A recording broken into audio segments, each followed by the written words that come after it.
नमस्कार दोस्तों। आज की हमारी कहानी है 51 शक्तिपीठों की स्थापना की कहानी।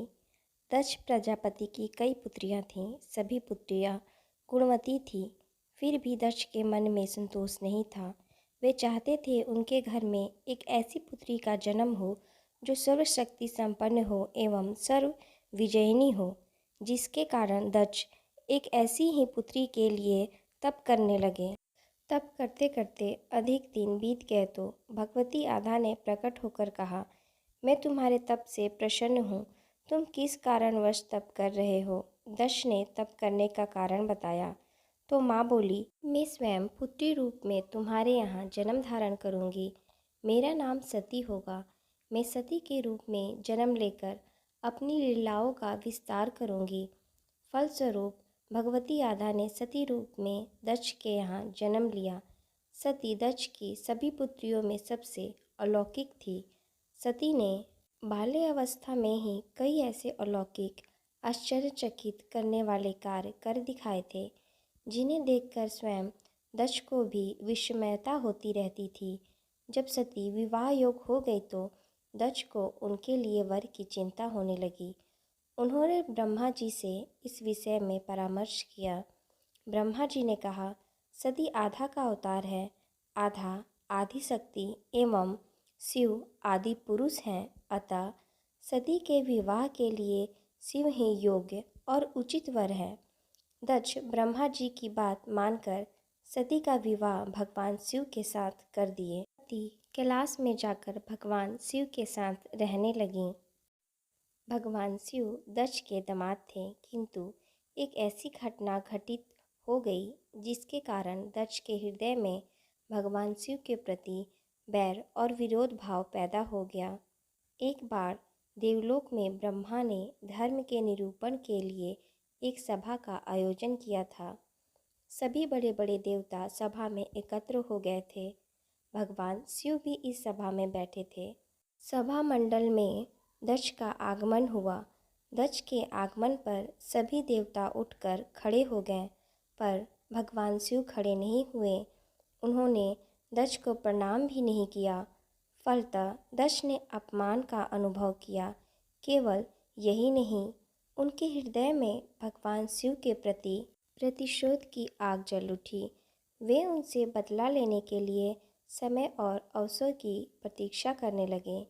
एक बार सती और शिव कैलाश पर्वत पर बैठे हुए परस्पर वार्तालाप कर रहे थे। उसी समय आकाश मार्ग से कई विमान कनखल की ओर जाते हुए दिखाई पड़े। सती ने विमानों को देखकर भगवान शिव से पूछा, प्रभु, यह सभी विमान किसकी हैं और कहाँ जा रहे हैं? भगवान शंकर ने उत्तर दिया, आपके पिता ने बहुत बड़े यज्ञ का आयोजन किया है। समस्त देवता एवं देवांगनाएं इन विमानों में बैठकर उसी यज्ञ में सम्मिलित होने के लिए जा रहे हैं। इस पर सती ने दूसरा प्रश्न किया, क्या मेरे पिता ने आपको यज्ञ में सम्मिलित होने के लिए नहीं बुलाया? भगवान शंकर ने उत्तर दिया, आपके पिता मुझसे वैर रखते हैं, फिर वे मुझे क्यों बुलाने लगे? सती मन ही मन सोचने लगी। फिर बोली, यज्ञ के इस अवसर पर अवश्य मेरी सभी बहनें आएंगी। उनसे मिले हुए बहुत दिन हो गए। यदि आपकी अनुमति हो तो मैं भी अपने पिता के घर जाना चाहती हूँ। यज्ञ में सम्मिलित हो लूँगी और बहनों से भी मिलने का सुअवसर मिलेगा। भगवान शिव ने उत्तर दिया, इस समय वहाँ जाना उचित नहीं होगा। आपके पिता मुझसे जलते हैं। हो सकता है वह आपका भी अपमान करें। बिना बुलाए किसी के घर जाना उचित नहीं होता। इस पर सती ने प्रश्न किया, ऐसा क्यों? भगवान शिव ने उत्तर दिया, विवाहित लड़की को बिना बुलाए पिता के घर नहीं जाना चाहिए, क्योंकि विवाह हो जाने पर लड़की अपने पति की हो जाती है। पिता के घर से उसका संबंध टूट जाता है। लेकिन सती पीहर जाने के लिए हठ करती रहीं, अपनी बात बार बार दोहराती रहीं। उनकी इच्छा देखकर भगवान शिव ने पीहर जाने की अनुमति दे दी। उनके साथ अपना एक गण भी साथ में भेज दिया। उस गढ़ का नाम वीरभद्र था। सती वीरभद्र के साथ अपने पिता के घर गई। घर में सती से किसी ने भी प्रेम पूर्वक वार्तालाप नहीं किया।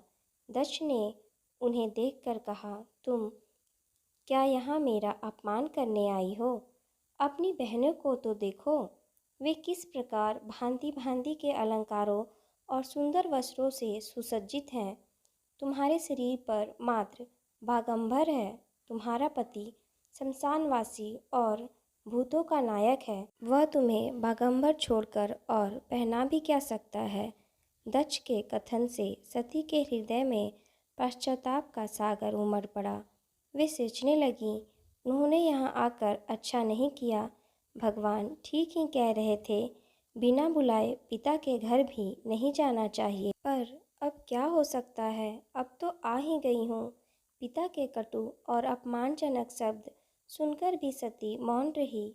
वे उस यज्ञ मंडल में गई जहाँ सभी देवता और ऋषि मुनि बैठे थे तथा यज्ञ कुंड में धूं-धूं करती जलती हुई अग्नि में आहुतियाँ डाली जा रही थी।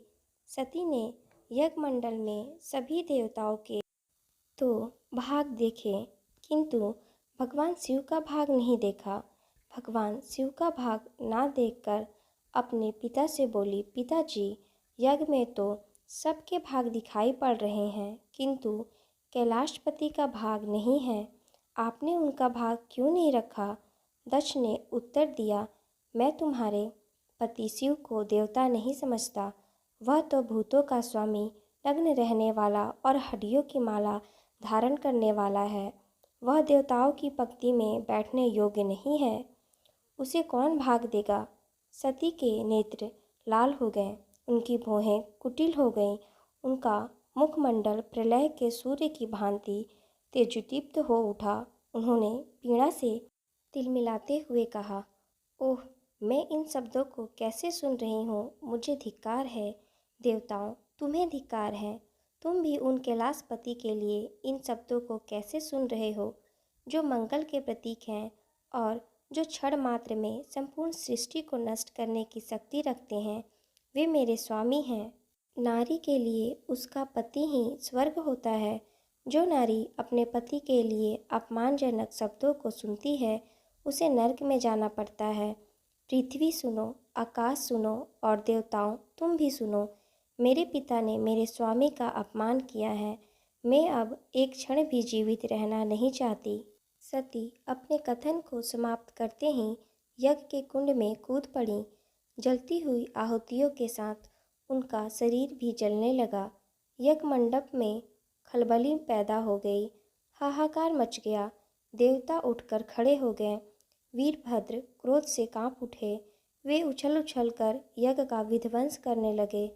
यज्ञ मंडप में भगदड़ मच गई। देवता और ऋषि मुनि भाग खड़े हुए। वीरभद्र ने देखते ही देखते दक्ष का मस्तक काट कर फेंक दिया। जब भगवान शिव को पता चला तो वे प्रचंड आंधी की भांति कनखल जा पहुँचे। यह देखकर देवताओं में हड़कंप मच गया और उन्होंने शिव स्तुति प्रारंभ कर दी। उनकी स्तुति से सभी को जीवन दान दे दिया और दक्ष के शरीर पर बकरे का सिर लगाकर उसे भी जीवित कर दिया। सती के जले हुए शरीर को देखकर भगवान शिव अपने आप को भूल गए। सती के प्रेम और उनकी भक्ति ने शिव के मन को व्याकुल कर दिया। उनके मन को, जिन्होंने काम पर भी विजय प्राप्त की थी और जो सारी सृष्टि को नष्ट करने की क्षमता रखते थे, वे सती के प्रेम में खो गए, बेसुध हो गए। भगवान शिव ने उन्मत्त की भांति सती के जले हुए शरीर को कंधे पर रख लिया। वे सभी दिशाओं में भ्रमण करने लगे। शिव और सती की इस अलौकिक प्रेम को देखकर पृथ्वी रुक गई, हवा रुक गई, जल का प्रवाह ठहर गया और रुक गईं देवी देवताओं की सांसें। सृष्टि व्याकुल हो उठी। सृष्टि के प्राणी पुकारने लगे, पाहि माम, पाहि माम। भयानक संकट उपस्थित देखकर सृष्टि के पालक भगवान विष्णु आगे बढ़े। वे भगवान शिव की बेसुधी में अपने चक्र से सती के एक एक अंग को काट काट कर गिराने लगे। धरती पर 51 स्थानों में सती के अंग कट कट कर गिरे। जब सती के सारे अंग कट कर गिर गए तो भगवान शिव पुनः अपने आप में आए। जब वे अपने आप में आए तो पुनः सृष्टि के सारे कार्य चलने लगे। धरती पर जिन स्थानों में सती के अंग कट कट कर गिरे थे वे ही स्थान आज शक्ति के पीठ स्थान माने जाते हैं। आज भी उन स्थानों में सती का पूजन होता है, उपासना होती है। जय माता दी।